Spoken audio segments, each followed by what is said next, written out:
What's going on, everybody? My name is David Delano, and this is Rockets Daily, brought to you by Fan Arts. Thanks so much for watching. We're here in the dog days of August. Baseball trade deadline's over, getting ready to see what happens in the stretch playoff run. No matter who your team is, if you're a Rockets fan, if you're also an Astros fan, Carlos Correa back in Houston. Football, NFL football, getting ready to go on. We got all the teams other than the two that already kicked off in the Hall of Fame game. We've got every NFL team going on this weekend in the preseason. A lot of things going on in the world of sports. NBA maybe a little bit back on the back burner, but we're going to keep on delivering with you guys with everything going on with your Houston Rockets. Go ahead, subscribe. That way you're notified every time we drop a video tomorrow and beyond. As hopefully we're talking how the Rockets can be going for back-to-back championships this time next season. But one step at a time, and we're going to go ahead and talk about Şengün went ahead and talked to the media over in Turkey. And we talked about the betting lines and the Vegas lines as far as MVP odds and whatnot. And I've got to dig a little deeper, man. They've got Durant's odds. He's really not someone talked about for MVP too much. And I understand he's a long shot, but should be a very, very exciting year for see how Şengün pairs up with Kevin Durant. Recent comments that he made, he said, "I'm excited to play with KD. At the end of the day, he's Kevin Durant. I have no doubt he's going to help all of us." He dismissed any worries about Durant's age. He said it doesn't matter his age. Ultimately, he's Kevin Durant. Everyone is excited to play with him. And, we're taking these comments in August, but I do think with a coach like Udoka, strong culture that's been built, got young players in Houston overall. I think that this is going to be a good situation for Kevin Durant. I really, really do, as far as, taking that leadership by example. Şengün, he also mentioned, as far as them playing together, he mentioned how Durant's presence will open up his game and open up his game for Houston all the way. He said he can focus on what he does best, passing out of the post, making quick reads, and picking defenses apart.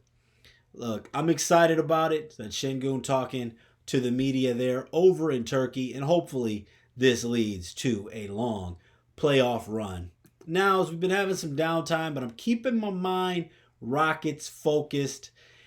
And we talked about on Friday, you could go back and look at Friday's episode where we talked about the Rockets, the 1980-1981 Rockets, who went to the NBA Finals despite having a losing record. And I did mention that that's the only time that that's happened in NBA history, but I do stand corrected. It happened in, I was either 1958, 1959. Matter of fact, I want to tell you guys for sure right now. Yes, it did happen. The 1958-1959 Minneapolis Lakers did go to the NBA Finals with a losing record, but there were only 8 teams in the NBA at that time. So the Rockets in the 80-81 season were the first team to make it to the finals with a losing regular season record since those 1959 Minneapolis Lakers.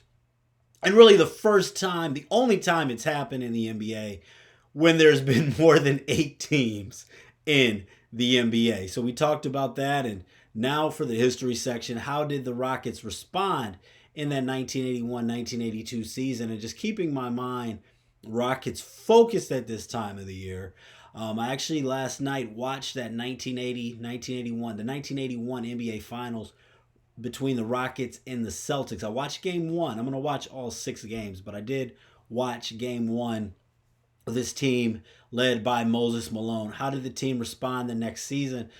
Well, they as defending Western Conference champs, who were only the 6th seed when only 6 teams made the playoffs. 1981-82, the Rockets were the 6th seed again, led by head coach Del Harris once again. This time, though, the Rockets were bounced in the first round by the Seattle Supersonics. Now, the sad thing about this was this is going to be the last year that the Moses Malone was the Rockets before he would go ahead and leave for the 76ers, and Malone won the MVP that season. 31.1 points per game, 14.7 rebounds per game. He won his second MVP award, second with the Rockets, All-Star, for the fourth time during his Rockets tenure. So he won his second out of 3 MVP awards. Elvin Hayes returned for his towards the final back end of his career. He had 16.1 points per game, 9.1 rebounds. Robert Reed was definitely a key player there as well. Malone played in 81 out of the 82 games. And one of the things, just kind of looking back, and rest in peace to the great Moses Malone, is we guys talk about centers all time and some of the greatest players in NBA history. And Moses Malone's someone that often wondering, is he underrated? I looked at the Bleacher Report list, and people have got different opinions over that. Them rating the top 100.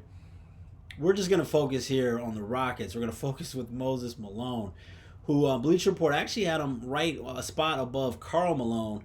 They had Karl Malone 22. They actually had Moses Malone 21, which I think was a nice, respectable place for Moses. Second top Rocket on there.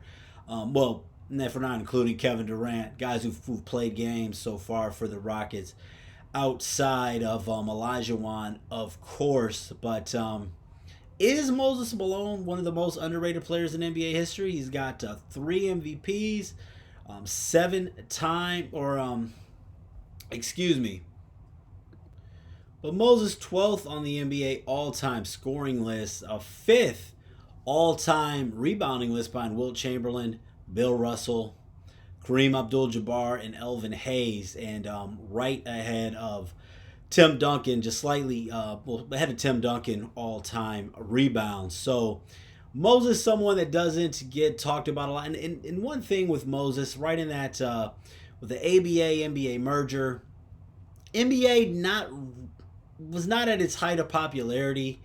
Right in as we're talking about his prime MVPs, it's right around the time we're starting to have that Lakers-Celtics rivalry, the Larry Bird, Magic Johnson years. So not a huge popular time in the NBA's history when you look at even how the game was played. And it's so hard to compare now. You got teams that shooting 40 to 50, 60 threes a game compared to back then. Teams are averaging about 3 threes attempts a game for the entire team. But definitely want to just show some love for Moses Malone. If you ever want to watch, if you're a basketball nerd, go back and watch some of those videos on YouTube. And it's Rockets Daily. It's August, so definitely want to appreciate the past. Moses Malone's somebody that a lot of times when we talk about the centers, especially moving in, you hear about obviously Russell, Chamberlain, Jabbar, and then you start to move into the 90s. You hear about, Ewing, David Robinson, obviously Shaq, and then, Olajuwon, and then the great centers that we have now, Jokic. Moses Malone, someone whose name doesn't get mentioned a lot, and just wanted to go ahead and show some love and flowers for Moses Malone. I'll be back with you guys tomorrow. We'll see if any big news drops, but regardless, I've got some more stuff to talk about with the Rockets for this upcoming season. Thanks so much for watching. I'm David Delano. Be sure to leave some comments. Anything on your mind Rockets-wise, I'm going to be going to those comments. We're going to be addressing them. You guys got some topics that you want to discuss, some good feedback, some good trade scenarios. We don't want to clickbait. We don't want to just throw out random things. But if it's something worth discussing, if there's a story out there, if there's a possibility of it, right?